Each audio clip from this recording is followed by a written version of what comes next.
Tadepalli camp కార్యాలయానికి చేరుకున్న YCP ఎమ్మెల్యేలు కీలక నాయకులు చేరుకున్నారు. గెలుపొందిన వైసీపీ ఎమ్మెల్యేలు ఆ పార్టీ నేతలతో వైఎస్ జగన్మోహన్ రెడ్డి మీట్ కానున్నారు. జగన్ను కలవడానికి వచ్చిన వారిలో అరకు, పాడేరు ఎమ్మెల్యేలు, మచిలీపట్నం మాజీ ఎమ్మెల్యే పేర్ని నాని, ఆయన కుమారుడు పేర్ని కిట్టు ఉన్నారు. ఇక 151 ఎమ్మెల్యేలున్న జగన్ పార్టీని ప్రజలు 11 సీట్లలోనే గెలిపించడంతో తప్పు ఎక్కడ జరిగిందనేది వైసీపీ అధినేత సహా ఆ పార్టీ నేతలకు అర్థం కావడం లేదు. వైసీపీ కంచుకోటల్లోనూ కూటమి అభ్యర్థులు బంపర్ మెజారిటీలు సాధించడంతో ఆశ్చర్యం వ్యక్తం చేస్తున్నారు.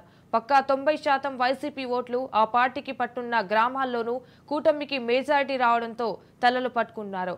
వైసీపీపై ఇంత వ్యతిరేకతకు గల కారణాలు మీరు ఏమని చర్చించే అవకాశం ఉంది.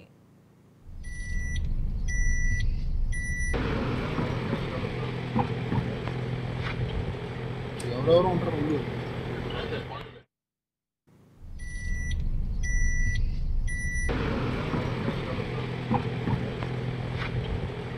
ఎవరెవరు ఉంటారు ముందు